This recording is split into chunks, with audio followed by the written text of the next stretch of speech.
do Maranhão, e Aline Aguiar, de Minas Gerais.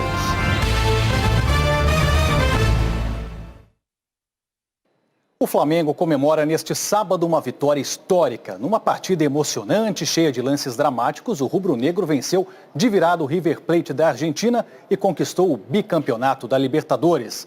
Foram 2 gols de Gabigol já no finzinho do jogo, que foi de tirar o fôlego. Então, vamos até Lima, no Peru, onde está o Luiz Roberto, que narrou essa partida. Luiz Roberto, uma boa noite para você. Que jogaço, hein? Ah, Giovani, que jogaço! Viva o Maranhão! Aline, salve Minas Gerais, nos 50 anos do JN. Um jogo épico, um jogo histórico e com enredo que é improvável, né? Uma virada exatamente nos últimos 3 minutos, né? No tempo regulamentar. O primeiro gol foi aos 42 minutos. E a gente teve um jogo em que o River Plate conseguiu levar a feição dele a partir do primeiro gol. Então eu começo perguntando para você, Júnior, qual foi o ponto que mudou o curso da história desse jogo? Luiz, na verdade, a gente viu que a substituição do Gerson, né, que se machucou para a entrada do Diego, deu uma nova conotação para o jogo, porque o Diego começou a jogar mais rápido, porque ele devia estar fora do jogo, observando, e o Flamengo passou a fazer aquilo que não tinha feito até aquele momento, né? Trocar passes, acertar os passes, e depois que acertou os passes, conseguiu chegar. Então, e muito foco, né, Casão? Para você virar um jogo quase que no extratempo, é muito foco, né? Porque um jogo como esse, do jeito que foi, com o River dominando quase a partida toda, vencendo por 1-0, para desanimar, para desacreditar, faltando 4, 5 minutos, é muito mais fácil. A coisa mais difícil é você ficar focado o tempo todo. E o time do Flamengo ficou, e o Gabriel, principalmente, que não pegava na bola, um centroavante, não desanimou, sempre esperou aquele momento, a bola vai sobrar, eu vou fazer o gol. Isso é importante para um time de futebol e para um centroavante, sem dúvida alguma. Bom, o Gabriel chegou a 9 gols na Libertadores, é artilheiro, só Zico e Gabigol fizeram gols do Flamengo em finais de Libertadores. O primeiro lance de chute a gol foi, por acaso, do Flamengo, no chute do Bruno Henrique. A gente está mostrando os lances do jogo. O único do primeiro tempo. O único do primeiro tempo, né? Inclusive, é a primeira vez, com o Jorge Jesus no comando, que o Flamengo só finaliza uma vez. E aí a gente está vendo o gol do Borré, que tem uma falha principalmente do Arão e do Gerson, numa indefinição de quem cortaria a bola. E o Borré aproveitou e fez 1-0, e aí mudou o jeito do jogo, porque o River picou o jogo, não deixou a bola rolar, né, Júnior? O time do River soube jogar e sabe jogar com a vantagem, né? Você viu que o tempo todo o jogo ficou picotado, mas eles não deixaram, na verdade, também, Luiz, de ir atracar e de contra-atacar. E né? usaram muito o expediente do chute de fora da área, como o Palácio, né? O primeiro tempo e o segundo tempo. O Prato entrou, quando o Prato entrou, já foi logo chutando no gol, porque é uma arma importante. E o Flamengo foi sofrendo, isso é um lado bom. Sobre sofrer, não se desesperou também. E a gente vai ver agora a primeira grande chance de gol do Flamengo no jogo, né? O Gabigol tocou pro Bruno Henrique. Olha o que acontece nesse lance. Em cima da linha, a bola bateu no De La Cruz e o Germano defendeu o chute do Everton Ribeiro. E aí mudou o ânimo do Flamengo no jogo. Para você pensar que não vai dar para ganhar, quando se acontece uma jogada dessa, se não fez esse gol, que hora que você vai fazer o gol? Às vezes passa na cabeça do jogador assim, mas o Flamengo ficou focado. Olha o lance do gol, que espetáculo, os passes, né? Primeiro do Bruno Henrique, depois do Arrascaeta. De costas ele já tinha a visão do Gabigol. Ele sabia onde estava o Gabriel, na hora que a bola foi lançada para ele pelo Bruno Henrique. Né? 42, gente, do segundo tempo. O enredo é impressionante, porque aí vai sair a virada. Você vê a bola do Diego, ó, buscando o Gabigol, que não tinha ganho no mano a mano nenhuma do Pinola. O Pinola fura e toca de cabeça errado. E a bola sobra pro Gabriel, que solta a pancada de pé esquerdo, vira o jogo e deixa o Flamengo com a mão na taça essa altura. O Galhardo é um excelente treinador, muito campeão, já está 5 anos no River Plate, mas hoje ele errou na alteração. Ele não deveria ter mudado, faltando 5 minutos, puxar um terceiro zagueiro. O River estava dominando a partida toda e ganhando por 1-0. Para que ele foi puxar? Na hora que ele puxou, o Flamengo achou o espaço e foi para cima. Foi um erro de alteração. Ele pensou, vou fechar, que vou ganhar por 1-0 e não deu certo. Ele chamou o Flamengo para o seu campo, né? Lógico. E naquele momento o Flamengo já estava arriscando tudo, porque não tinha mais nada. Já estava o Lincoln para entrar, né? Que era já mais uma substituição, né? Não vou dizer de desespero, mas uma alternativa que ele tinha para tentar alguma coisa quando termina saindo o segundo gol. Então, Aline e Giovani, foi realmente um jogo para a história, com enredo espetacular, uma virada a partir dos 42 minutos, e tem várias nuances que a gente vai apresentar ao longo da programação da Globo, inclusive aqui no Jornal Nacional. A gente vai voltar aqui de Lima com outras repercussões acerca dessa conquista do Flamengo. 60ª edição da Libertadores, final única, com uma adrenalina toda diferente, e um jogo que mostrou uma nuance que não é o padrão do dia a dia, especialmente do lado do Flamengo, que errou muito tecnicamente, mas conseguiu meio que superar na concentração, no foco, na determinação e virar o jogo nos instantes Luiz, finais. porque esse formato de uma partida única a gente estava meio cético, né? É lógico que, por exemplo, quando você tem 2 partidas, você pode errar uma partida que você tenta recuperar. Jogo único na não outra. tem, Júnior. E foi exatamente o que aconteceu com o River. Vitória épica, meus amigos. Casão, que jogo. Jogo espetacular, uma emoção muito grande, privilégio de estar aqui vendo uma partida como essa, do lado de um campeão de 81, né? Isso aí foi espetacular. O campeão de 81 passou o bastão lá no campo dos jogadores de 2019. É isso, meus amigos. Aline, Giovani, parabéns para vocês. Estão representando os seus estados nos 50 anos do JN. É sempre um momento muito especial para todos nós. Parabéns, a gente volta daqui a pouco com muito mais do título bi da Libertadores do Flamengo. Júnior, Casão, Luiz, muito obrigado então, hein? Vamos ver agora a festa da torcida aqui no Rio de Janeiro. Tatiana Nascimento, uma boa noite para você. Boa noite, Giovani, uma noite de festa. Nós estamos na Tijuca, Vila Norte do Rio, pertinho do Maracanã. Os bares ficaram lotados para acompanhar essa partida. E olha só, alguém duvidou desse título? Nunca duvidamos! É Flamengo! Essa bandeira aqui foi costurada pela mãe do Alexandre. Deu sorte, né? Deu sorte! Minha mãe fez em 1980 e até hoje ela me acompanha! Torcedor do Flamengo está espalhado pelo Brasil. Vocês vieram de onde? Nós somos do interior de São Paulo, acreditava na vitória, 520 quilômetros para assistir o Flamengo no Rio, junto com a massa rubro-negra. É isso aí, Mengão campeão sempre! E é assim que se comemora o bicampeonato da Libertadores. Com você, Giovani. Noite carioca vai ser longa, mas a gente vai agora a Brasília, porque cerca de 10 mil torcedores acompanharam o jogo no estádio Mané Garrincha. Como é que tá a festa por aí, Zé Maurício? Boa noite, Giovani, boa noite, Aline, boa noite a todos. A festa por aqui também tá grande. Vou mostrar pra vocês, viu? É o samba que embala a festa da torcida flamenguista aqui na capital do país. A cidade é um dos maiores redutos de torcedores do Flamengo fora do Rio. Mais de 10 mil pessoas vieram aqui até o Mané Garrincha assistir a final da Libertadores. O jogo foi transmitido em telões ao redor do campo. Um pessoal que sofreu, que chorou, mas que pôde comemorar muito no final.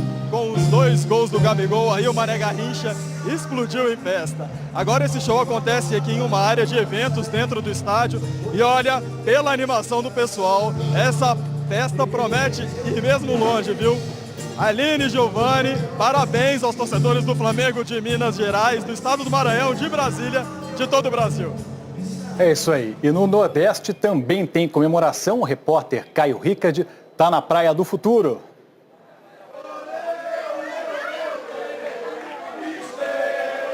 Oi, Giovani, oi, Alina, muito boa noite para vocês. Por aqui, a torcida rubro-negra cearense começou a fazer a festa 1h da tarde, debaixo do sol quente. E agora, claro, a torcida já está pensando no Mundial, que será no mês de dezembro, já está mandando recado para o Liverpool. Olha aqui. Pode esperar, a sua hora vai chegar. O Liverpool, pode esperar. E é isso, uma festa que começou 1h da tarde, teve aquele clima tenso depois do gol do River Plate, mas claro, depois dos 2 gols do Gabigol, aí a emoção tomou de conta aqui na beira da praia, na Praia do Futuro. Eu volto com vocês. O pessoal está confiante, mas a gente vai agora até Portugal, onde está o Marcelo Correge, né, Correge? Boa noite. Oi, Giovani, boa noite para você, boa noite, Aline, a todos que acompanham o Jornal Nacional. Olha a festa que os portugueses estão fazendo ao lado dos brasileiros, à beira do Rio Tejo. Esse lugar aqui é conhecido como as Docas de Alcântara. É perto do centro de Lisboa e a concentração de torcedores do Flamengo aqui foi muito grande. Acompanhando a partida nesse bar, são 3 telões e eles ainda estão vendo repercussão do jogo. É realmente um ambiente de muita festa aqui, maioria de brasileiros, mas é claro, os portugueses participando muito. E com muito orgulho também do Jorge Jesus, técnico do Flamengo, português, que foi formado em Amadora, que é uma cidade aqui na região metropolitana de Portugal, mas que também trabalhou no Benfica e no Sporting e hoje até conseguiu juntar torcedores do Benfica e do Sporting para assistir essa partida ao lado dos torcedores do Flamengo. Eles que são rivais históricos se juntaram hoje para comemorar esse bicampeonato da Libertadores do Flamengo. Aline, Giovanni. Valeu, Corrégio. Que festa! E o Brasil todo parou para assistir a final da Libertadores. Um jogo, olha, que testou o coração dos torcedores. O clima era de final de Copa do Mundo. No Rio, as ruas ficaram desertas. Mas bastava procurar uma televisão para encontrar gente reunida, confiante. Essa praça na Tijuca, zona norte do Rio, ficou lotada. E a torcida do Flamengo mostrou porque é considerada a maior do Brasil. Os torcedores rubro-negros se reuniram em várias cidades do país. Em Salvador, em Fortaleza. Na praia da Ponta Negra, em Manaus, 12 mil pessoas se reuniram pelo Flamengo. 3-1! O placar pro jogo de hoje! 3-0, Mengão! Em São Paulo, os torcedores lotaram o Museu do Futebol, no estádio do Pacaembu. É inexplicável, o Flamengo é tudo, diferente de todos. No Mané Garrincha, em Brasília, o cantor Diogo Nogueira fez o esquenta antes do jogo. Cerca de 10 mil torcedores assistiram à final da Libertadores. Os bares da cidade também lotaram. Na Arena Pantanal, em Cuiabá, o Edu levou a camisa que o pai usou no Campeonato Mundial do Flamengo em 81. Meu pai assistiu o Flamengo ser campeão mundial. E aí ele me deu e eu guardo com muito carinho para assistir o 2019, o Flamengo ser campeão. Paixão que agora ele passa para o fim. Muita emoção pelo Flamengo. Ele é o melhor time que já existiu e vamos ganhar! Vamos ganhar essa liberta! Fora de Lima, a maior concentração de torcedores do Flamengo foi no Maracanã. Entre 40 e 50 mil pessoas assistiram à final da Libertadores aqui. O que o Flamengo fez esse ano é incompreensível. A gente fica emocionado até em falar. A expectativa é enorme, enorme. Até quem não é Flamengo veio torcer. A Viviane é botafoguense. O que a gente não faz por amor pela família? A outra Viviane conseguiu mudar o time da filha, Vitória Cristina. Ela era botafoguense por causa do meu pai. Há 12 anos essa menina era Botafogo e me fazia chorar. Agora hoje sou a mãe mais feliz do mundo.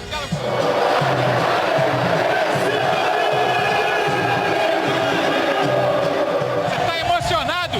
Por quê? Porque eu nunca vivi isso na minha vida. Eu nunca imaginei que isso ia acontecer. Isso é um sonho para mim. E é muito emocionante, muito emocionante. Mas o otimismo e a alegria deram lugar à apreensão quando o River Plate abriu o placar.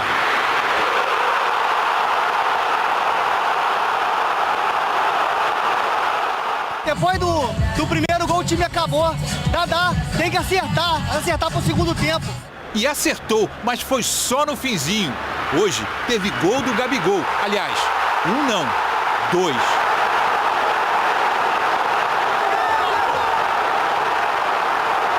E lembra do Paulo Roberto, que estava bem emocionado antes do jogo? Olha só como ele ficou depois da vitória.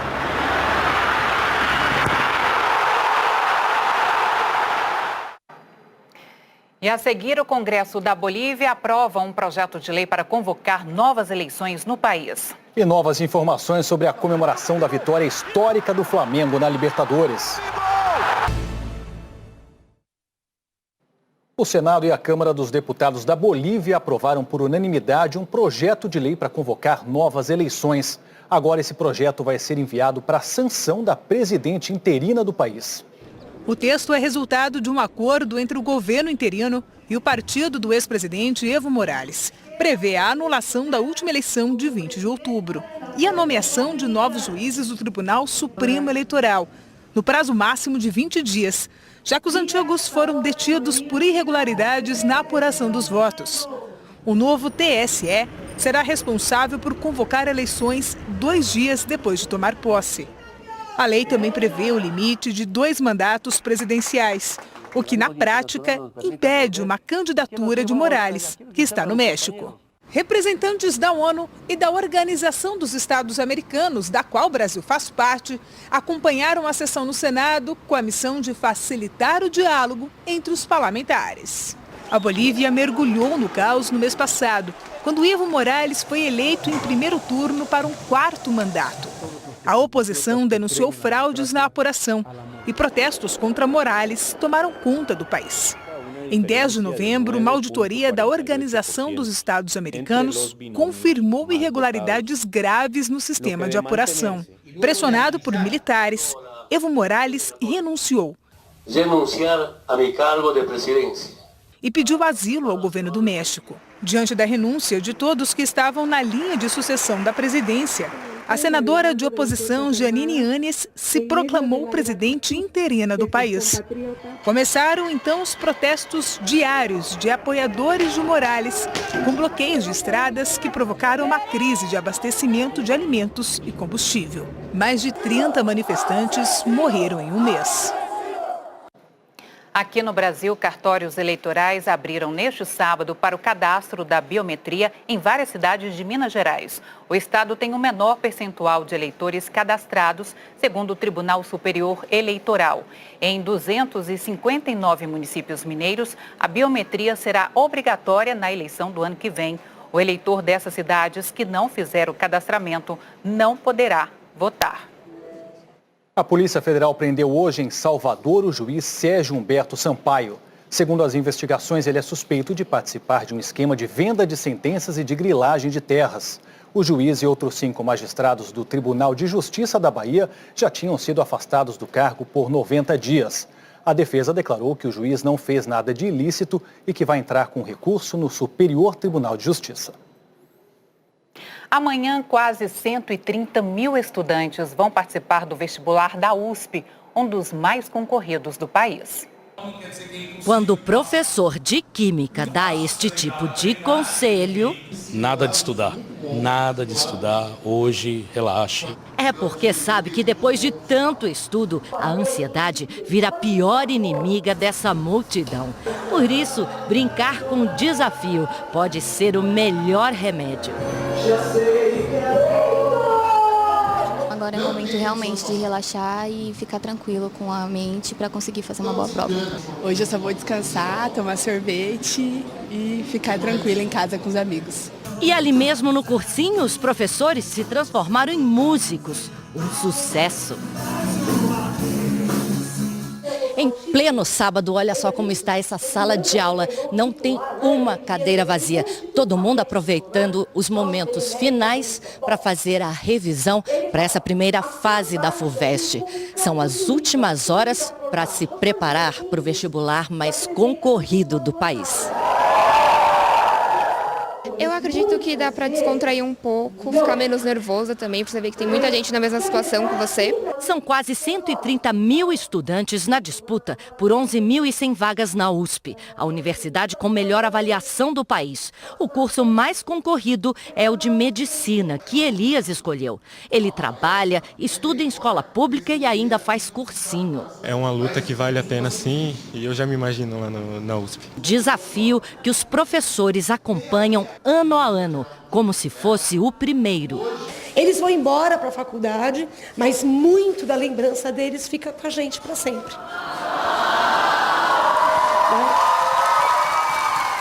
Essa é só mais uma prova para Luísa, que aos 17 anos descobriu um câncer. Teve que se dividir entre os estudos e a quimioterapia. Eu tô otimista, eu acho que vai ser o que tem para ser. Eu estudei, eu sei o que estudei, então espero que a prova seja boa. E voltamos a falar agora sobre a histórica vitória do Flamengo na Libertadores, hoje em Lima contra o River Plate. O Flamengo, que tem torcedores de norte a sul do Brasil, e eles ajudaram a empurrar o time nessa decisão. Por isso, agora a gente vai até Belém falar com o Fabiano Vilela. Boa noite para você.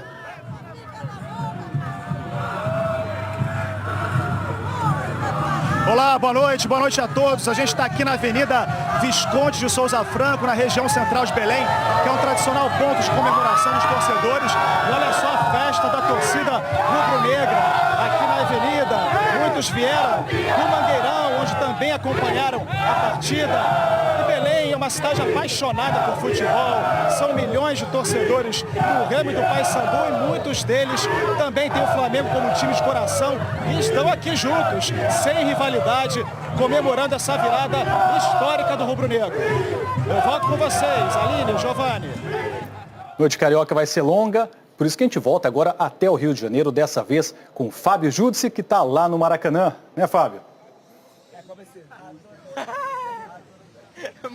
Olá, boa noite, Giovanni. Olha só, parece que a festa foi aqui, o jogo, na verdade, foi aqui, Giovanni. Muita emoção, já choveu, os torcedores saíram com a alma lavada pela chuva e por essa vitória maravilhosa do Flamengo. Natália, o que esse jogo, o que essa partida ajuda, muda um pouco na sua vida? Nossa, a gente tem o espírito do Mengão e falar, a gente tem que acreditar até o final.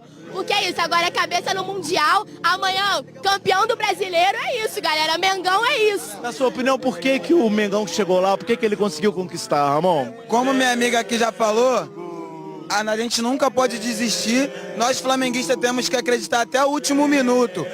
Eles têm a força, mas só Jesus tem poder, pô. A festa é muito grande, eles já cantaram, dançaram, passaram por aqui, acreditando na força do Flamengo. Amanhã o time chega, que é o Maracanã, e vocês imaginem a festa que vai ser. Hoje, então, aqui no JN, é saudação pro Flamengo, pro Maranhão e pra Minas Gerais. Não é verdade? É isso aí, Fábio. Obrigado, uma boa noite para você. E a conquista do Flamengo na final da Libertadores vai ser destaque amanhã no Fantástico. Flamengo, brother! Campeão da Libertadores em cima dos argentinos!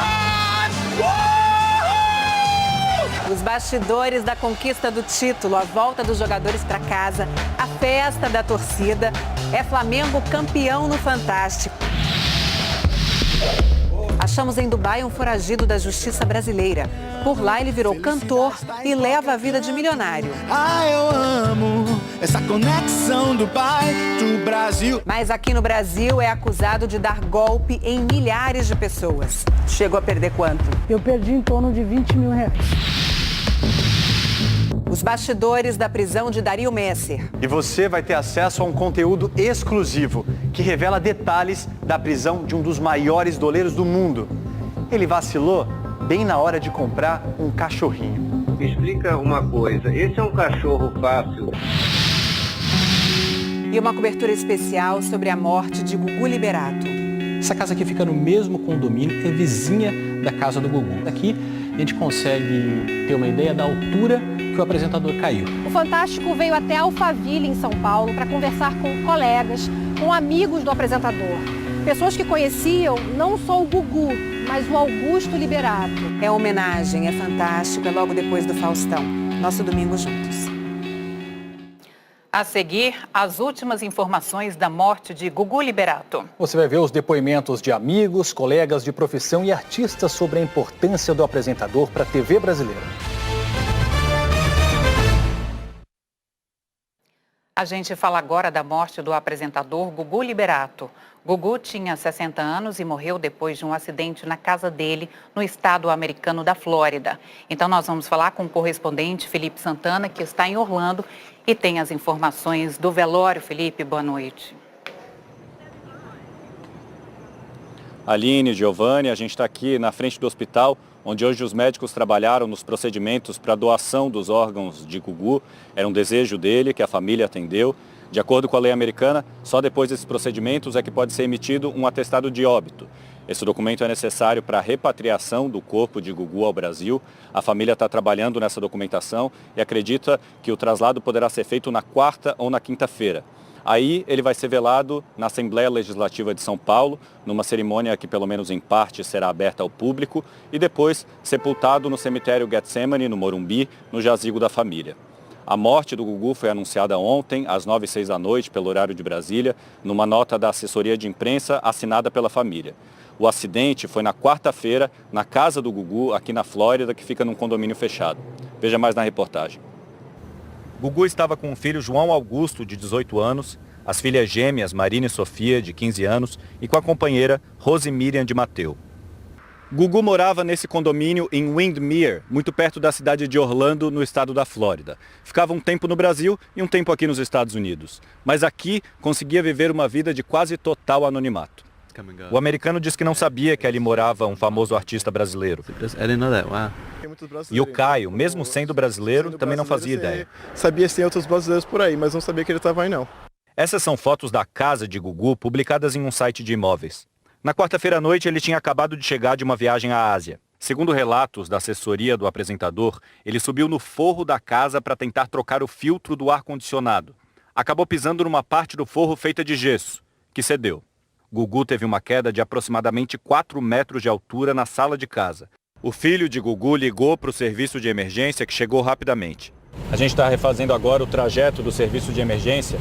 Da casa do Gugu até o hospital para onde ele foi levado são 27 minutos. Assim que chegou, foi constatada uma fratura na têmpora direita e detectado o nível 3 na escala Glasgow. A escala Glasgow mede a nossa atividade cerebral. Vai de 0 a 15. Isso quer dizer que a atividade cerebral de Gugu já era baixíssima. Como a hemorragia era muito grande, os médicos optaram por não fazer cirurgia. A família de Gugu veio prontamente do Brasil, inclusive a mãe, Maria do Céu, de 90 anos, e os irmãos Aparecida e Amandil. Chegaram ao hospital às 7h30 da noite de quinta, horário de Brasília. Começaram então os protocolos para decretar a morte encefálica. Esse é o Dr. Guilherme Lepski, neurocirurgião chamado para acompanhar o estado clínico de Gugu no hospital. Ele concedeu uma entrevista hoje ao correspondente Tiago Eltz. Aí foi um tempo, para se declarar a morte encefálica, foi um tempo maior. Por quê? A gente precisa ter um tempo de observação. Então, uma coisa é a avaliação da gravidade neurológica no momento que o paciente entra. A grave, não é grave, vamos fazer algo, não vamos fazer algo. A outra coisa é o diagnóstico da morte encefálica, que demanda tempo. Tinha alguma atividade respiratória no início, então não era de início morte encefálica. Ele tinha alguma atividade na prova de apneia, uma prova que se faz, tinha alguma atividade. Acontece que o quadro foi se deteriorando rapidamente, não é? E aí as provas subsequentes comprovaram isso. As leis americanas não exigem, mas os médicos fizeram ainda uma angiografia, que detectou que não havia mais fluxo de sangue para o cérebro. O Hospital do Coração, em São Paulo, estava com a estrutura pronta para atendimento, mas não foi necessário. Era desejo de Gugu que todos os seus órgãos fossem doados e a família atendeu. A equipe médica americana informa que assim o apresentador vai poder ajudar até 50 pessoas. Ao anunciar a morte do apresentador, a família escreveu uma carta. No finzinho se lê assim: Gugu sempre refletiu sobre os verdadeiros valores da vida e o quão frágil ela se revela. Sua partida nos deixa sem chão, mas reforça nossa certeza de que ele viveu plenamente. Fica a saudade, ficam as lembranças, que são muitas, e a certeza que Deus recebe agora um filho querido, e o céu ganha uma estrela que emana luz e paz. Amigos, artistas e profissionais da TV brasileira lamentaram a morte de Gugu e relembraram a trajetória do apresentador. Desde a década de 80, ele esteve à frente de vários programas de sucesso, sempre interagindo com o público. Em quase 40 anos, gerações de artistas brasileiros passaram pelo palco de Gugu Liberato. No começo dos anos 1990, por exemplo, lá estavam as duplas sertanejas, quando essa música começava a se tornar um fenômeno de massa.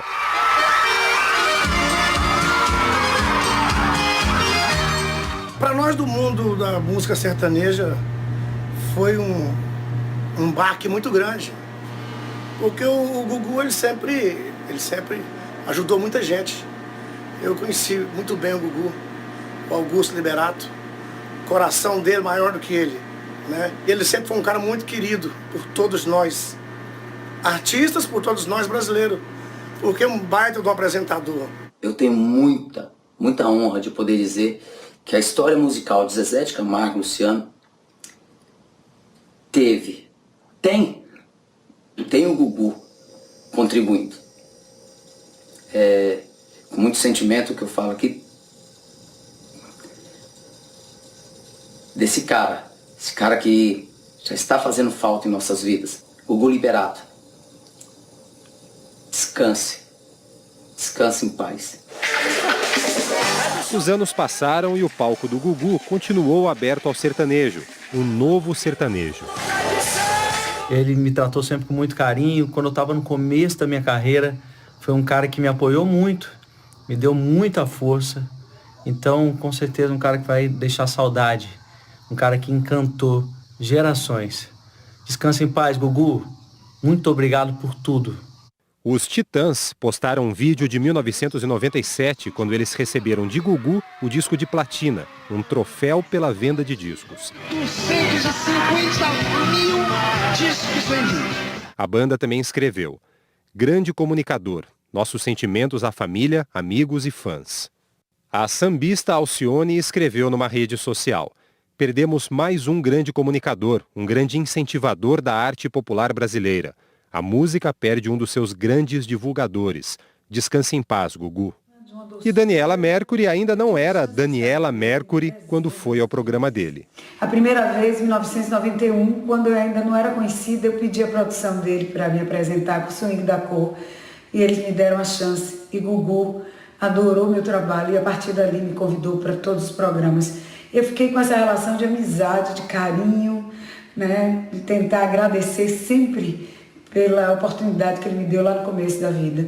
A história do próprio Gugu foi a de alguém que pediu uma chance e deram a ele. O paulistano daqui do bairro da Lapa era apaixonado por televisão. Quando tinha 13 anos, conseguiu entregar uma carta ao ídolo dele, Silvio Santos. Não demorou e o Gugu virou auxiliar de produção de Silvio, que na época tinha um programa na TV Globo. Em 1982, já no SBT, estreou o primeiro grande sucesso dele, o programa Viva a Noite. Viva a Noite!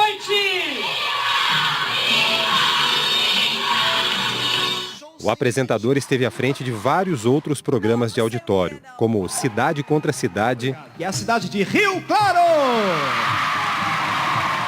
Passa ou Repassa. Qual é a capital do estado do Piauí?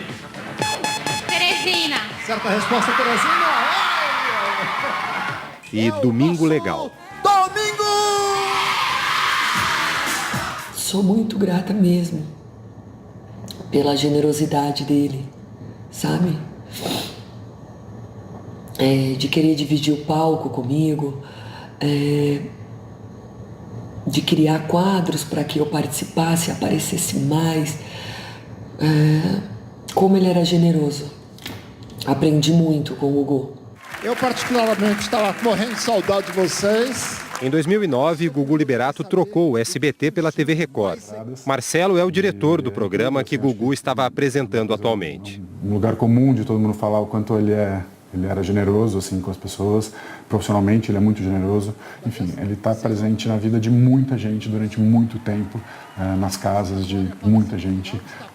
Eu acho que esse é a grande falta que ele vai fazer, porque realmente é uma referência, além de toda a generosidade, né? Vamos acompanhar um momento de intenso sentimento. Gugu se tornou um dos grandes comunicadores da história da televisão brasileira, reconhecido pelos pares. Gugu foi um cara que escreveu capítulos importantes da televisão brasileira, um homem que sabia se comunicar, um homem que enxergava na televisão uma ferramenta poderosa para entreter as massas, para divertir, para emocionar. Acho que vai deixar muita saudade, muita mesmo. O Brasil perdeu um dos grandes comunicadores de todos os tempos e que sempre fez muita questão de ter como princípio básico a alegria nos seus programas de auditório, criando quadros, criando games, sempre participando ativamente da criação de tudo. Tão cheio de vida, um dos melhores comunicadores do Brasil,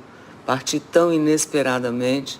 Então, o que eu posso deixar aqui é o consolo para a família, para os filhos e para a gente, né, que é amigo dele, que admira e que está vendo ele ir embora tão inesperadamente. Era um ser humano de primeiríssima grandeza. Nunca conheci alguém tão dadivoso. Uma pessoa de tal forma que os artistas todos no ar demonstram uma certa intimidade. Com ele era diferente. O apresentador Ratinho escreveu: nosso palco vai ficar vazio, porque você sempre fez parte da história da televisão dentro da casa da família brasileira. Celso Portiolli mal teve palavras para falar do amigo. Meus sentimentos, toda a família, a Dona Maria, a Rose, a Armândio, a Aparecida, a João, Marina, Sofia, meus profundos sentimentos, que Deus conforte o coração de vocês. Várias vezes ele esteve em casa. Na última vez eu tive a oportunidade de agradecer, sabe? De olhar no fundo dos olhos dele e falar: Gugu, cara, obrigado por tudo que você sempre fez por mim. Obrigado pelos elogios, pelos conselhos. Eu tive essa oportunidade e eu só queria ter a chance de poder agradecer de novo, sabe? Eu cresci assistindo o Gugu. É um cara que não tinha medo de fazer entretenimento, diversão para as pessoas, fazer um entretenimento popular de verdade, assim. E era um cara muito conectado em o que estava acontecendo, muito generoso comigo, que estava começando, e com todo mundo que ia lá no programa dele. Vai fazer falta. A apresentadora Eliana postou: "Por que tão cedo, amigo? Tenho tão boas lembranças de nossos encontros. Obrigada por tudo. Difícil demais acreditar. Senhor, toma conta desses filhos e conforte o coração desta mãe." Gugu também atuou. Fez filme com os Trapalhões. É apaixonante fazer cinema. Porém, torna-se mais apaixonante a partir do momento em que a gente faz cinema com o Didi, o Dedé, o Mussum e o Zacarias. O Gugu, fizemos trabalho junto. Eu sei que estamos de passagem aqui dessa vida, mas ele vai engrossar o elenco lá de cima. Nanda vai ficar com a casa. Contracenou com Xuxa. Eu queria... Eu posso te convidar para um momento especial, mágico? Claro que pode. Ela postou uma foto ao lado de Gugu e escreveu: "Única coisa que podemos fazer é rezar, orar muito para que ele e sua família consigam ficar em paz e que Deus o encha de carinho por todos nós." Gugu também foi parceiro de cena de Angélica e a recebeu no palco ainda como cantora em começo de carreira. Eu espero que vocês tenham o ano que mereçam. O Gugu participou muito da minha vida profissional, como cantora no começo, me recebendo com muito carinho sempre. Ele faz parte da história da TV, faz parte da história dos programas de auditório. Acho que todos nós apresentadores hoje sentimos muito. Nas redes sociais, o SBT, onde Gugu se tornou conhecido e trabalhou por quase 30 anos, escreveu: "O SBT se solidariza com a família do nosso querido Gugu Liberato e deseja que Deus conforte seus corações."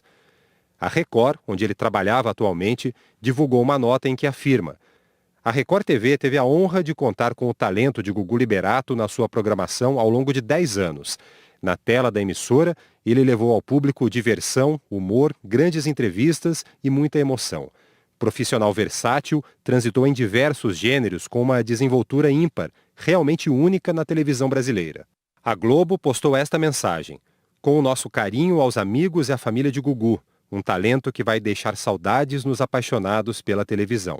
O presidente Jair Bolsonaro falou sobre a morte de Gugu durante um evento no Rio. Sempre alegre, esbanjava alegria e informação. Que Deus acolha sua alma e conforte sua família, amigos e fãs. A nossa Brigada de Infantaria Paraquedista, as nossas Forças Armadas e a Presidência da República, em reconhecimento a esse profissional, pai patriota, homenageiam Gugu Liberato. O presidente da Câmara, Rodrigo Maia, escreveu numa rede social: "Triste a notícia da morte tão precoce do apresentador Gugu Liberato, um profissional que desenvolveu com grande talento a comunicação na televisão e era muito admirado pelas famílias brasileiras. Meus sentimentos aos familiares, colegas de profissão e fãs." O presidente do Senado, Davi Alcolumbre, postou: "Um homem carismático, talentoso e que sempre fez questão de enaltecer a arte brasileira. Manifesto minhas condolências à família de Antônio Augusto de Moraes Liberato, o Gugu." Gugu deixou a companheira, Rose Miriam, e os 3 filhos do casal, João Augusto, de 18 anos, e as gêmeas Marina e Sofia, de 15. Sofia publicou numa rede social: "Muito obrigada a todos pelas mensagens positivas e orações. Estamos todos muito tristes com o ocorrido." Muito emocionado, o apresentador Raul Gil, que ajudou o Gugu no começo da carreira, falou da paixão que o amigo tinha pela família. Ele tinha um carinho muito grande pela família, tanto que ele estava ali reunido com a família dele E, lamentavelmente, aconteceu isso. Aquele ser humano extraordinário, aquele pai, aquele filho, um filho carinhoso, que tinha um carinho tão grande pela mãe dele, pelo pai, pela família toda. Vamos sentir muita saudade. Muita. Tenho certeza que o Brasil vai sentir muita saudade dele. Vai com Deus, Gugu. A gente te ama. Valeu? E a gente volta a falar ao vivo com o correspondente Felipe Santana, que está na porta do hospital em Orlando. Felipe. Aline, a família do Gugu permaneceu com ele aqui no hospital até o momento da confirmação da morte encefálica. Nessa hora eles rezaram e se dirigiram para a casa do apresentador, que fica a cerca de meia hora daqui, para cuidar dos documentos de repatriação. A movimentação hoje aqui na frente do hospital foi de fãs que moram aqui nos Estados Unidos, que nos contaram que se sentiram emocionados em casa e vieram aqui atrás de alguma nova informação ou algum consolo. Essa região aqui de Orlando, na Flórida, concentra uma das maiores comunidades brasileiras aqui nos Estados Unidos. Aline, Giovanni. Obrigada. Daqui a pouco a gente volta com mais informações sobre a vitória emocionante do Flamengo na final da Copa Libertadores. A gente vai falar agora das manchas de óleo que têm aparecido no litoral do Brasil. Hoje a Marinha declarou que encontrou fragmentos no norte do estado do Rio. Foi numa praia de São João da Barra.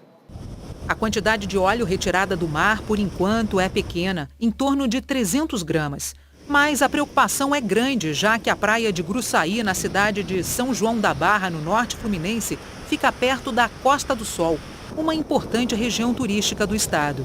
Se chegar em Búzios, meu Deus do céu, vai ser horrível esse verão. Não imaginava chegar tão longe assim, né? E fora que prejudica, que tem muitas pessoas aqui que dependem do turismo. Análises comprovaram que o material é compatível com o óleo encontrado no litoral do Espírito Santo e do Nordeste. Não foi uma surpresa, pelas correntes marinhas nós já tínhamos a impressão que ela chegaria nessa altura. Homens da Marinha e funcionários do IBAMA estão monitorando a área. Na cidade vizinha de São Francisco de Itabapuana, a Defesa Civil do município deu um alerta. Havia fragmentos na praia de Santa Clara. A Marinha coletou o material para análise. A suspeita é de que se trate do mesmo óleo. Há 3 meses, as manchas vêm se espalhando pelo litoral brasileiro. Já atingiram todos os estados do Nordeste, área que sofreu o maior impacto. Apareceram no Espírito Santo no dia 7 de novembro e ontem aqui no estado do Rio. De acordo com um levantamento do IBAMA, até agora o óleo chegou a 749 localidades de 11 estados. São fragmentos que chegam no litoral norte fluminense, então há uma estabilização no momento da situação. Mas o professor de engenharia costeira da COP UFRJ, Paulo Rosman, acredita que fragmentos de óleo cheguem a praias de Búzios e Cabo Frio. Agora, virar de Cabo Frio e vir aqui para o litoral sul do estado do Rio, onde estão as cidades de Saquarema, Maricá, Niterói, Rio de Janeiro, isso é absolutamente improvável. O padrão de ventos e correntes é completamente diferente. O Ministério Público Federal ainda tem como principal suspeita que o petróleo tenha vazado do navio grego Bobulina, da Delta Tankers. A empresa nega. Hoje, aqui no Rio, o presidente Jair Bolsonaro falou sobre a chegada do óleo ao estado. Nós gostaríamos muito que fosse identificado quem realmente cometeu, no meu entender, esse ato criminoso. Agora, não sabemos quanto de óleo ainda tem no mar. Na pior hipótese, um petroleiro, caso tenha jogado no mar toda a sua carga, menos de 10% chegou em nossa costa ainda. Então, nos preparamos para o pior. Vamos agora para a previsão do tempo. A Jaqueline Brasil já está aqui. Jaqueline, prazer falar com você no Jornal Nacional. Vamos começar pela região sudeste, lá especialmente Minas Gerais. Eu vou embora amanhã. E aí, eu vou chegar debaixo de sol ou de chuva, Jaqueline? Aline, o prazer é todo meu falar com você e com o Giovanni. Vou responder para você provavelmente debaixo de chuva, viu? Boa noite para todos também. Amanhã pode chover em todo o estado. A chuva mais volumosa se concentra no centro-leste de Minas. Em Governador Valadares, com máxima de 29, em BH, com máxima de 30 e previsão de pancadas fortes. parecidas com a chuva registrada hoje à tarde. Claro que nada tira aí a beleza, né, do cartão postal de Belo Horizonte à Lagoa da Pampulha. Tem uma frente fria passando agora na altura do Sudeste. Ela ajuda a provocar a chuva em parte do país. Pode chover forte no Espírito Santo, também no Rio de Janeiro e no sul da Bahia. Tem risco de temporal também em parte do Centro-Oeste. Em Goiânia, chove à tarde, com máxima de 32 graus. Em Vitória e no Rio faz 26, com chuva já de manhã. Aqui em São Paulo tem previsão de garoa e esfria, máxima só de 22 graus. Em Ilhéus faz calor e pode chover bastante. Agora, Jaqueline, tem gente que vai colocar a capa de chuva, tem gente que vai ter que colocar a blusa, mas eu quero saber do Maranhão, como é que fica nesse fim de semana? Olha, Giovanni, vai ter que colocar a capa de chuva, mas olha só, já vou avisando, são pancadas bem isoladas previstas para o Maranhão com máxima de 31 graus em São Luís. Essa condição é normal para a época. Novembro, um dos meses mais secos na região. Previsão de chuva volumosa só no ano que vem. Por enquanto, as tardes vão ficar assim, com esse céu azul, sol brilhando e com a bela paisagem da praia Ponta da Areia, em São Luís. Sol e calor vão fazer parte do dia também, amanhã em quase todo o Nordeste. Em Natal, com máxima de 31 graus. Recife faz 32 e em Salvador, termômetros marcando 33. No norte, pode chover em toda a região e em quase todo o sul. O tempo fica firme. E o alerta de ressaca está mantido no litoral do sul e também no litoral do sudeste do país. Boa noite e bom domingo para vocês, Aline e Giovanni. Obrigada, Jaqueline. E a seguir, o bicampeonato do Flamengo na Libertadores. Você vai ver o desempenho do herói da partida, Gabigol. E a alegria do time todo depois do jogo histórico. Voltamos a falar sobre a conquista do bicampeonato da Libertadores pelo Flamengo. Luiz Roberto tem novas informações ao vivo lá de Lima. É isso mesmo, Giovanni. Voltamos ao vivo aqui em Lima. Continua a festa. Agora a festa toma conta também das ruas de Lima. O Flamengo conseguiu uma vitória absolutamente épica. Uma virada a partir dos 42 minutos do segundo tempo, com os 2 gols do Gabigol. Aliás, o Gabigol com 9. Foi artilheiro da Copa Libertadores. Foi escolhido o craque do jogo. E o Bruno Henrique foi escolhido o craque da competição. O Flamengo levou tudo que tinha direito.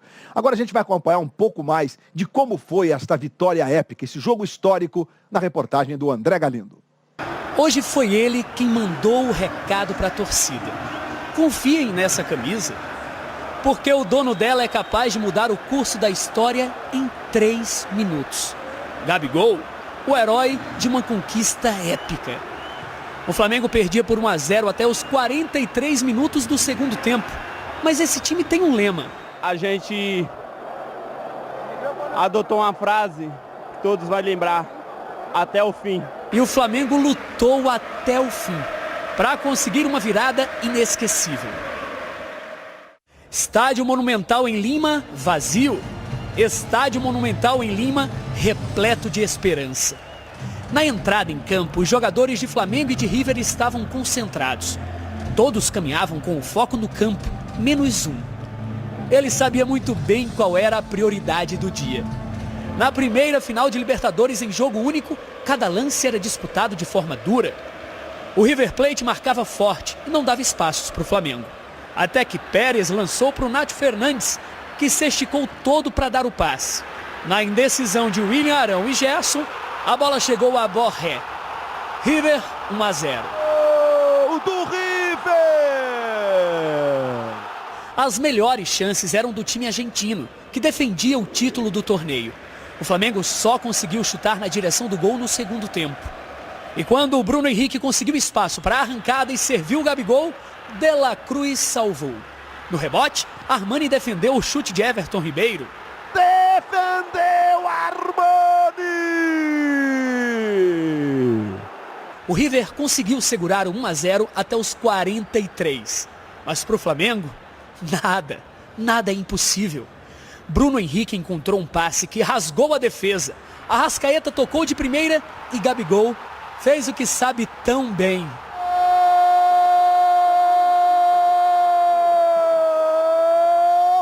Do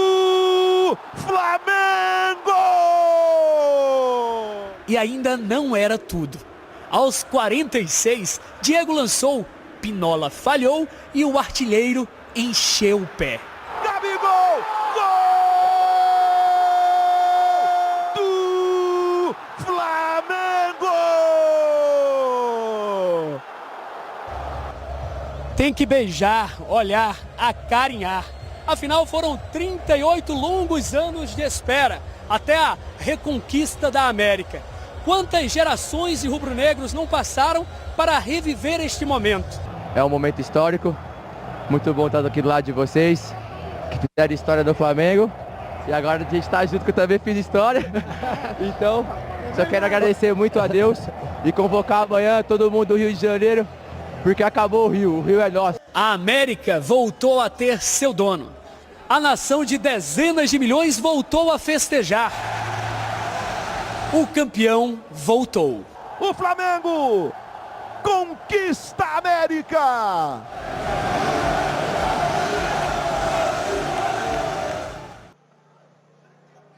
Que festa e que enredo espetacular. Flamengo buscando o título. E eu lembro que o Gabriel foi expulso no finzinho do jogo. Teve uma confusão lá no ataque do Flamengo. Ele nem estava naquela situação, mas acabou sendo expulso pelo Tobar, o árbitro chileno da grande decisão. O repórter Eric Faria está ao vivo e continua acompanhando os desdobramentos. Alô, Eric. Oi, Luiz. Boa noite de novo. Boa noite para todo mundo que está acompanhando o Jornal Nacional. Bom, estádio Monumental quase vazio, quase escuro. Olha só, aquele setor ali atrás de mim foi onde se concentrou a maior parte da torcida do Flamengo e certamente esses milhares de rubro-negros vão levar para o Brasil grandes lembranças para toda a vida, que foram construídas por protagonistas que estiveram aqui no campo e aqui na área técnica, pertinho de mim, como o técnico Jorge Jesus. Eu conversei com alguns deles, a gente separou alguns trechos dessas entrevistas. Olha o Rodinei passando para o Mister a taça. Isso, olê, Mister! O senhor imagina o que vai acontecer amanhã quando vocês chegarem ao Rio de Janeiro? Fazemos um cálculo, se a saída foi tão apaixonante, ao regresso com o título será muito maior, porque isto era também um grande objetivo dos adeptos do Flamengo e também não só do Flamengo, e todos os desportistas de vários clubes do Brasil que sonhavam e que faziam força para que o Flamengo fosse campeão. Eu li algumas declarações hoje de vários jogadores brasileiros, como o Daniel Alves e outros jogadores, como o treinador do Bahia, que partilharam antes que estavam com a equipa do Flamengo. Vocês dois chegaram esse ano ao Flamengo. Em 11 meses, você menos um pouco, estão na história do clube. O que significa isso? Muita coisa, né, Eric? Muita coisa. Em tão pouco tempo, comemorar um título tão grande assim, que é como a Libertadores.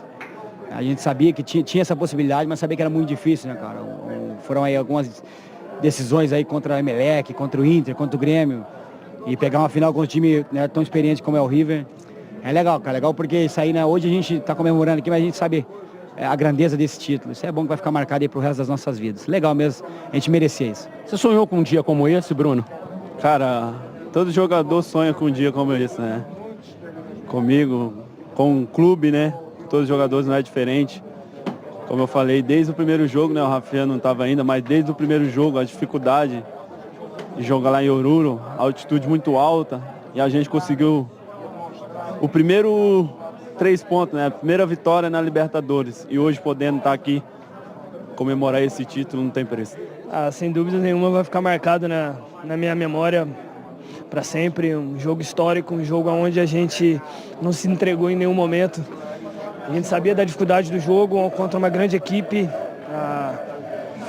Em 2018 eles foram campeões da América e a gente sabia que ia ser muito difícil. E no primeiro tempo a gente teve bastante dificuldade, mas a gente se superou, acreditou do começo ao fim. E feliz, cara, feliz pelo momento que a gente está vivendo, por a gente entrar na história desse clube, por essa conquista mágica, e a gente espera que seja só o começo. Bom, a maioria dos jogadores ainda está aqui no vestiário do Estádio Monumental, eles estão saindo aos pouquinhos, ainda vão no hotel, jantar. O avião com a delegação rubro-negra deve deixar aqui a capital peruana às 2h10 da manhã, né, de hoje para amanhã. E quando chegar no espaço aéreo brasileiro, vai ser escoltado por 2 caças da Força Aérea Brasileira para chegar com segurança ao Rio de Janeiro, com muita festa, obviamente. Não é isso, Luiz? É isso, Eric. O Flamengo vai deixar aqui, o voo deve decolar por volta de 2 horas da manhã, hora local, 4 do Brasil, aproximadamente 6 horas, um pouquinho menos de voo. A delegação deve desembarcar no Rio entre 9 e 10 da manhã. A Polícia Militar pede para quem vive no Rio não ir ao Aeroporto Internacional do Galeão. Porque o Flamengo, com os jogadores, eles vão seguir para a Candelária e dali em carro aberto haverá um desfile pela Avenida Presidente Vargas até a Estátua do Zumbi, que é mais ou menos no meio da Avenida Presidente Vargas, e ali vai acontecer a grande festa pela conquista do título. Aliás, Aline e Giovani, o Flamengo pode amanhã à tarde, porque amanhã tem futebol do Campeonato Brasileiro aqui na Globo, um dos jogos, Grêmio e Palmeiras, Palmeiras e Grêmio. Se o Palmeiras não vencer o jogo, o Flamengo será campeão brasileiro amanhã, alcançando um feito que só o Santos de Pelé obteve 2 vezes em 62 e 63, Libertadores e Brasileiro no mesmo ano. É um fim de semana iluminado para a nação rubro-negra. Aline, Giovani. Valeu, Luiz. Obrigado. Uma ótima noite aí para vocês. E vamos voltar a Brasília para saber como é que tá a festa por lá. José Maurício. Boa noite mais uma vez, Giovani. A festa por aqui continua, viu? Afinal, são 38 anos, né? Olha aí o pessoal, 38 anos do primeiro título do Flamengo na Libertadores. Muitos aqui nem eram nascidos ou nem lembram, mas hoje foi pra ninguém esquecer, uma final muito emocionante. Esse pessoal sofreu demais, comemorou no final e tá comemorando ainda em uma área de eventos aqui dentro do estádio. Lembrando que a capital do país é um dos maiores redutos de torcedores flamenguistas fora do Rio. E pelo jeito aqui, viu, a festa ainda vai longe. Aline, Giovani, ainda bem que hoje é sábado, né? É verdade. E no Rio de Janeiro, claro, os torcedores continuam lotando todas as ruas da cidade. Lilia Teles, uma boa noite.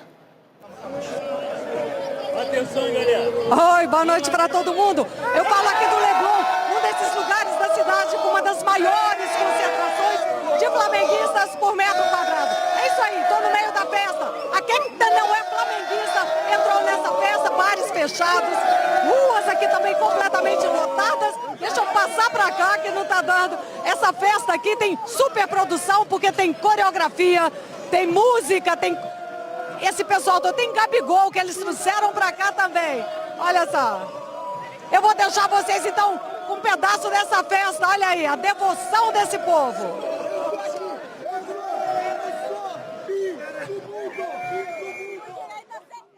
E amanhã tem o Esporte Espetacular com mais festa do Flamengo.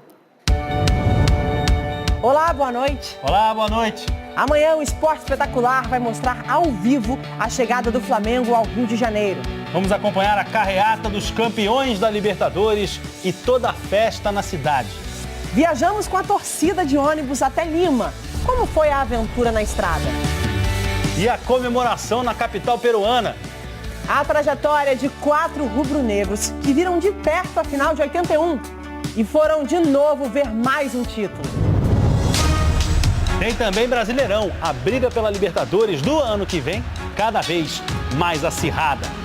Um balanço da campanha do Palmeiras. Quais foram os erros que deixaram o time longe do líder Flamengo? É amanhã, mais cedo no Rio de Janeiro, às 9 horas e às 10 para todo o Brasil. E os heróis do título da Libertadores de 1981 têm um recado para os atuais jogadores.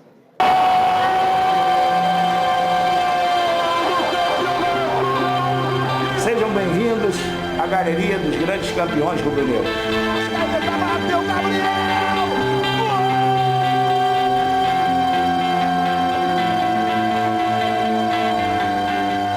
Ser campeão com a camisa do Flamengo é a coisa mais maravilhosa que existe no mundo. Olha o Gabigol! Empata!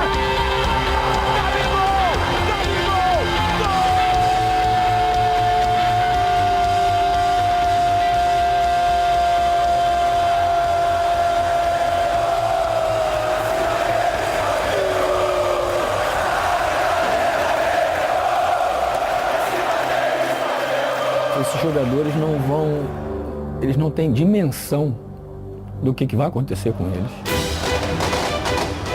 O Brasil vai parar, cara.